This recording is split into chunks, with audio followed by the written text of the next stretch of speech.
Hello everyone. Today new topic is general characteristics of equilibrium involving physical process. Physical process जब होती हैं equilibrium की कौन कौन सी करेक्टरिस्टिक्स वहाँ पर को होती हैं, कैसे आप पहचानेंगे इक्विलिब्रियम है। तो इसके लिए हमें समझना होगा कि जब कोई फिजिकल प्रोसेस हो रही है तो उसके क्या करेक्टरिस्टिक्स होंगे कि वहाँ पर कोई सिस्टम इक्विलिब्रियम में आ जाएगा। तो डिस्कस हम करते हैं कुछ पॉइंट्स को लेते हुए। तो कह रहा है equilibrium is possible only in a close system at a given temperature. कुछ करेक्टरिस्टिक्स हैं इसके।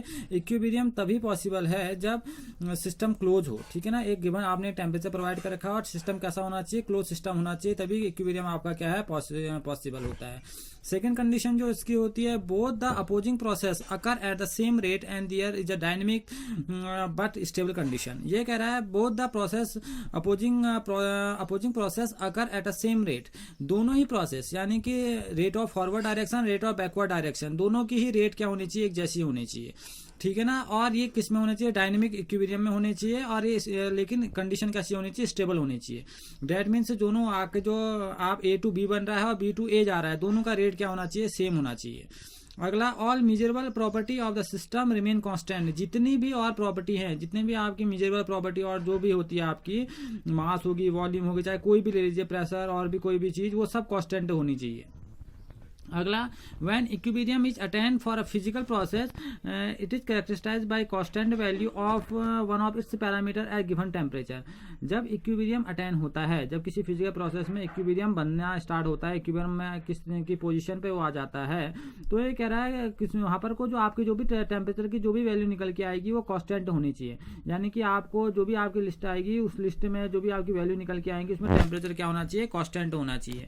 तो आपके गिवन टेम्परेचर में जो भी आपके पैरामीटर्स में निकल के आती है क्वांटिटी, वो कांस्टेंट वैल्यू आएगी गिवन टेम्परेचर में। और टेम्परेचर भी आपका क्या होना चाहिए, कांस्टेंट वैल्यू में होना चाहिए, यानी कि एक फिक्स टेम्परेचर होना चाहिए, जिसकी वजह से जो वैल्यू निकल के आएगी किसी भी पैरामीटर की, ठीक है ना, वो गिवन टेम्परेचर में क्या होगा, आपका कांस्टेंट रहेगी। The magnitude of such quantity at any stage indicate the extent to which the physical process has proceeded before reaching equilibrium. जो मैग्नीट्यूड होगा ऐसी क्वांटिटी का, ठीक है ना, जो मैग्नीट्यूड कहने का मतलब है रिएक्टेंट टू प्रोडक्ट जो चेंज हो रही है, या जो प्रोडक्ट टू रिएक्टेंट आ रही है, ठीक है ना, ऐसी क्वांटिटी का जो मैग्नीट्यूड होगा कि कितना रिएक्टेंट प्रोडक्ट में चेंज हो चुका है और कितना प्रोडक्ट रिएक्टेंट में वापस आएगा, ठीक है ना। तो ये इक्विलिब्रियम से सब पहले हो जाएगा, क्योंकि इक्विलिब्रियम में होता क्या है कि दोनों ही रेट क्या होने चाहिए, रिएक्टेंट टू प्रोडक्ट और प्रोडक्ट टू रिएक्टेंट क्या होने चाहिए, इक्वल होने चाहिए। तो ये कह रहा है जो मैग्नीट्यूड होगा such quantity at any stage indicate the extent to which the physical process has proceed before reach equilibrium. Equilibrium के आने से पहले कितनी फिजिकल प्रोसेस हो चुकी है, वो डिपेंड करता है कि आपका रिएक्टेंट टू प्रोडक्ट कितना बना, प्रोडक्ट टू रिएक्टेंट आप कितने आए, ठीक है ना। यानी कि सब कुछ काम जो होगा वो इक्विलिब्रियम में आने से पहले हो जाएगा फिजिकल प्रोसेस। इक्विलिब्रियम के बाद कोई भी चीज नहीं होगा, क्योंकि वहां पर को दोनों ही रेट क्या हो जाते हैं, इक्वल हो जाते हैं। प्रोसेस इक्विलिब्रियम के स्टेज में आती है। जो भी प्रोसेस होगी रिएक्टेंट टू प्रोडक्ट जाने की या प्रोडक्ट टू रिएक्टेंट आने की, वो इक्विलिब्रियम के आने से पहले ही हो जाएगी। ये थी कुछ कैरेक्टरिस्टिक्स किसकी, इक्विलिब्रियम की कैरेक्टरिस्टिक्स थी, ठीक है ना। अब हम इक्विलिब्रियम प्रोसेस को समझेंगे डायनेमिक इक्विलिब्रियम के अंदर कि डायनेमिक इक्विलिब्रियम क्या होता है, ठीक है ना। अब हम समझते हैं कि जो केमिकल इक्विलिब्रियम जो होता है, केमिकल प्रोसेस में जो इक्विलिब्रियम सेट होता है वो कैसे होता है और उसके अंदर डायनेमिक इक्विलिब्रियम क्या होता है। देखिए, जो फिजिकल सिस्टम होता है, ठीक है ना, लिखा है physical system chemical physical system से chemical reaction also attain a state of equilibrium. जो भी केमिकल रिएक्शन होंगी वो भी क्या करती हैं, कुछ समय के बाद इक्विलिब्रियम को अटेन करती हैं, ठीक है ना। इक्विलिब्रियम आप जानते हैं, rate of forward direction equal to rate of backward direction, दोनों क्या होती हैं, सेम रेट से होनी चाहिए, ठीक है ना। उसकी कैरेक्टरिस्टिक्स की बात हमने अभी थोड़ी देर पहले की है। These reaction can occur both the forward and backward direction, यानी कि ऐसी रिएक्शन जो फॉरवर्ड और बैकवर्ड दोनों डायरेक्शन में जा सकती हैं, वो कुछ समय के बाद इक्विलिब्रियम को अटेन करेंगी। When the rate of the forward and reverse reaction become equal, जब फॉरवर्ड और रिवर्स रिएक्शन का रेट इक्वल हो जाए, बराबर हो जाए, ठीक है ना, इसका मतलब क्या होता है, the concentration of the reactant and the product remains constant. क्योंकि वहां पर वो क्या रहेगा, जो रिएक्टेंट का कंसंट्रेशन होगा वो प्रोडक्ट के कंसंट्रेशन के इक्वल हो जाएगा, ठीक है ना। और ऐसी स्टेज को हम बोलते हैं chemical equilibrium. This is the stage of chemical equilibrium. फिर से समझ लीजिए होता क्या है। हम जानते हैं कि केमिकल जो रिएक्शन होती हैं वो भी इक्विलिब्रियम अटेन करती हैं।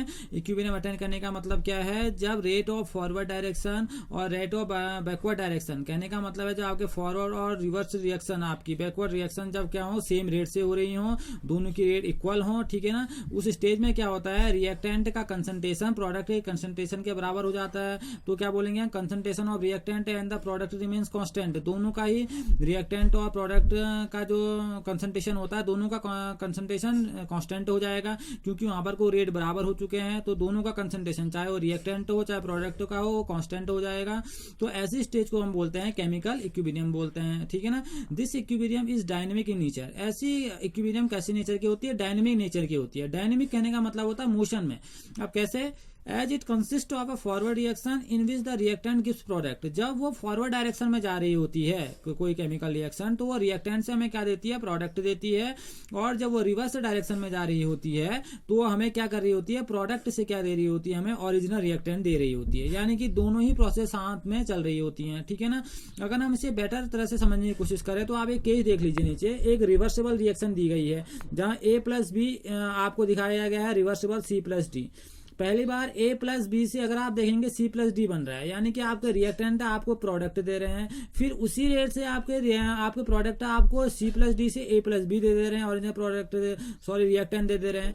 तो दोनों प्रोसेस एक साथ चल रही होगी, सेम रेट से चल रही होगी। तो जो आपका A plus B that means reactant है, और C प्लस डी जो अभी प्रोडक्ट है, एक जहां पर हम A प्लस बी से C प्लस डी आ रहे हैं, और जब C प्लस डी से A प्लस बी आ रहे हैं, तो दोनों का कंसंट्रेशन जब कांस्टेंट हो जाता है, तो ऐसी प्रोसेस को हम क्या बोलते हैं, केमिकल इक्विलिब्रियम बोलते हैं। और डायनेमिक क्यों है, क्योंकि दोनों प्रोसेस क्या हो रही है, एक साथ हो रही हैं।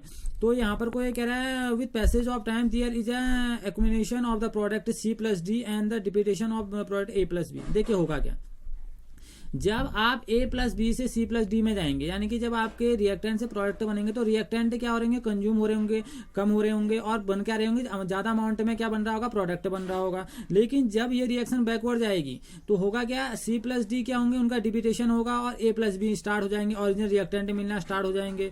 तो क्या होगा, this leads to the decrease in the rate of forward reaction and increase the rate of reverse reaction. वही केस है, अगर इसमें क्या होगा, आपका डिक्रीज, जो फॉरवर्ड रिएक्शन की जो रेट होगा वो क्या होगा, डिक्रीज होगा, और जो आपका बैकवर्ड रिएक्शन का रेट होगा वो इंक्रीज होगा। क्योंकि अब क्या हो रहा होगा, C प्लस डी से क्या बन रहा होगा, A प्लस बी बन रहा होगा।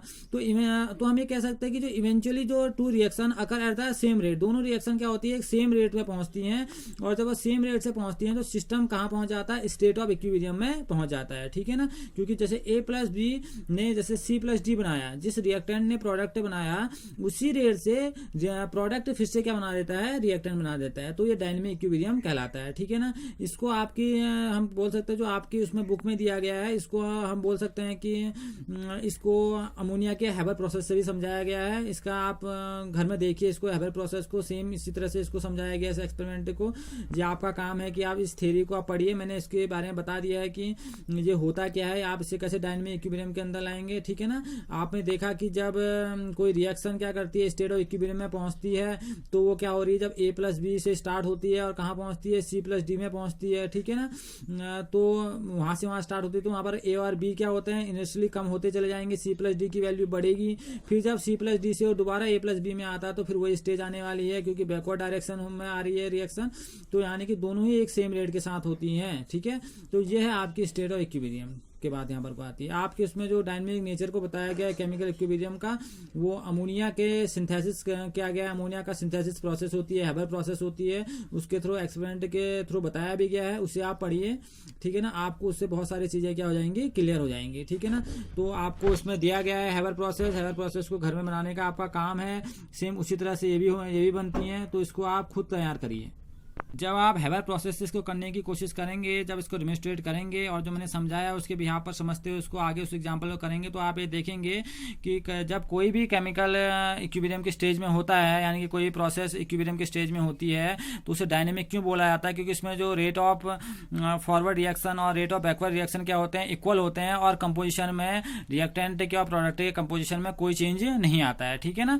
यानी कि वो रिमेन्स कॉन्स्टेंट, यानी कि नेचर आप कह सकते हैं रिएक्टेंट और प्रोडक्ट का क्या रहता है, कॉन्स्टेंट कांस्टेंट रहता है, तो ये आपको देखने को वहां पर को मिलेगा। ठीक है ना, तो ये था आज का हमारा टॉपिक कैरेक्टरिस्टिक्स और डायनेमिक इक्विलिब्रियम। अब ऐसे बनाइए और आपका काम जो है वो है आपका इस एग्जाम्पल को जो आपकी बुक में दिया इस एग्जाम्पल को समझते हुए पढ़ने की कोशिश कीजिए, तो आप उसको इजीली समझ जाएंगे कि डायनेमिक इक्विलिब्रियम क्या होता है। ठीक है, ओके, थैंक यू।